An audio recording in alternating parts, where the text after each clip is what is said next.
My cheese is starting to sweat. How's that for sexy? Well, that was a winner. Nailed it. It's summer and the living is easy. So is the drinking. It's time to rosé all day, maybe rosé all summer. Yeah, I like the sound of that, rosé all summer. So in today's video, I'm going to show you how to maximize your rosé pleasure, ooh la la, with some great options for food pairings from pale to dark pink wine. Stick around.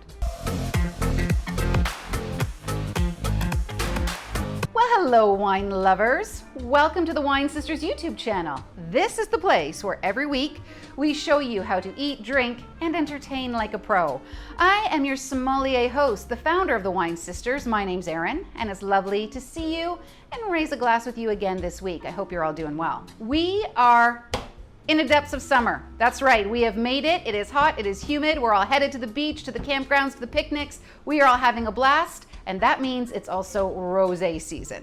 Quick aside, rosé season is every season for me because I think it works all year round, but understandably, it really catches that wave of summer where it seems to be on everyone's lips, in everyone's glass, and in everyone's belly. Today we are not going to talk about, that's right, today we are not going to talk about the styles of rosé or how rosé is made. If you want that, you can check out this video which we put up last summer, and please feel free to go ahead and look at that. But today we're going to be talking about food and wine pairing. At the Wine Sisters, when we lead our wine classes and lead our wine tastings, one of the top questions that we get asked all the time is what wine will go with what food. In fact, if you want to see the other questions that we get asked a lot, go back to our very first video, our top 10 most asked wine questions. Check that out. Maybe you'll get a question that you didn't even know you had answered in that video. But today when we're talking about the rosé that's on everyone's lips, we want to talk about the food that should be going with that rosé, and it's not that hard to figure out. Of course, we have all kinds of different styles,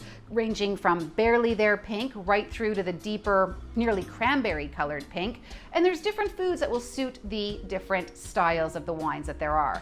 Now, of course, in summertime, this is when we're lightening things up. We're doing things on the grill, we're having lots of salad, we're having easy portable fare as we go down to the beach, as we go down to our campgrounds, as we head to the dock or outside to the pool, and we're having these lighter portable fares that summer is just great for. So the first style I want to talk to you about today is going to be our Provence-inspired or the Southern France-inspired baby pink rosés.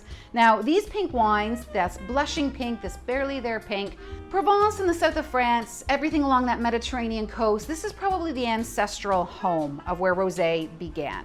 And there's a saying in sommelier land, what grows together goes together. So this is your get out of jail free card. Think about those beautiful, elegant, easygoing dishes that they do seem to enjoy a lot in Provence. So we're thinking about salad niçoise. This is the salad that has tuna and egg and potato. It's both light but satisfying and excellent during the hot weather.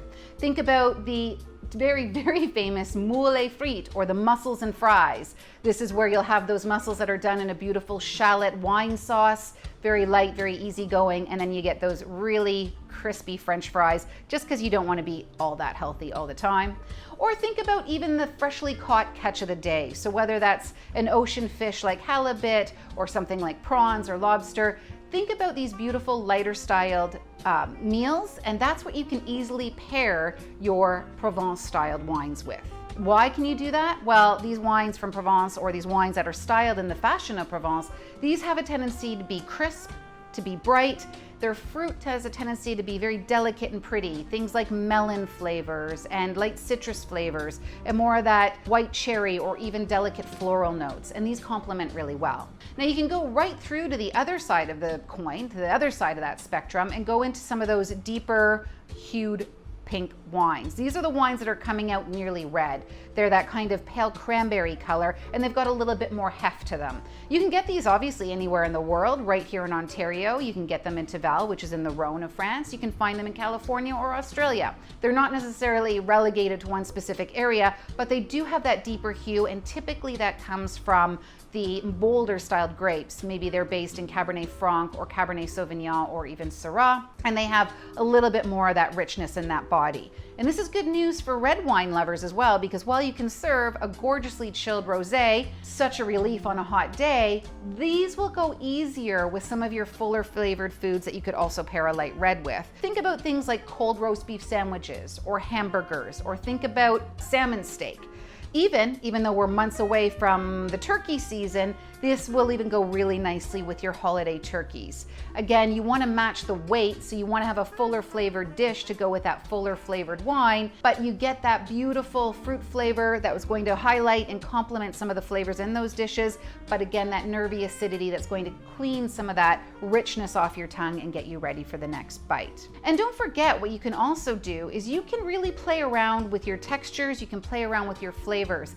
A lot of the time when we're having these summertime fairs is we're also having spicy foods. So whether it's going to be something like spicy fish tacos or Mexican inspired dishes, or maybe we're having some barbecue that has a little bit more spice in the sauce. By the way, if you want to see how to pair wine and barbecue, just go to this video right here. That will teach you everything you need to know.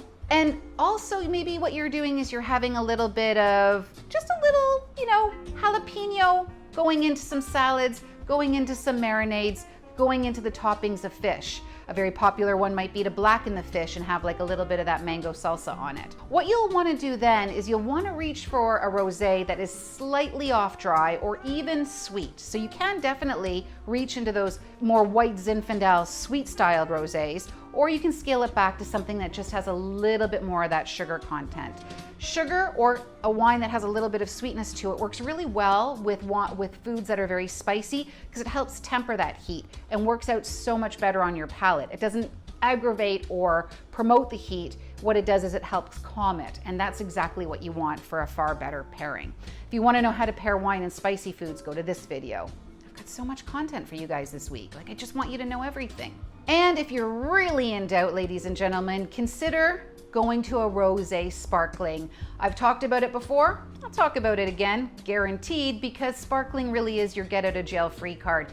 Sparkling wine will go with everything from your oysters with mignonette sauce right through to something that's going to be a little bit more of that roast beef or that turkey. So you do have a lot of flexibility with sparkling wine. So when in doubt, always go with bubbles. And rosé bubbles, chef's kiss, they're my favorite.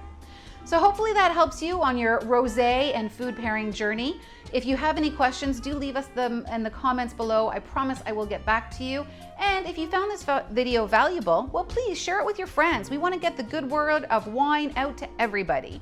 So please do share it, leave us a like, leave us a comment, and maybe even consider hitting that subscribe button so you can get alerted to when we drop a new video, which is each and every week. If you do find this helpful, a review, it's really great. We would really love a positive review. But if you didn't like this video, don't worry about it. You don't have to say anything at all. Just never mind. It's okay. Don't bother. Anyway, friends, have a great summer. Stay safe, stay well, drink better, and I will see you right back here next week with more thoughts on how to eat, drink, and entertain like a pro.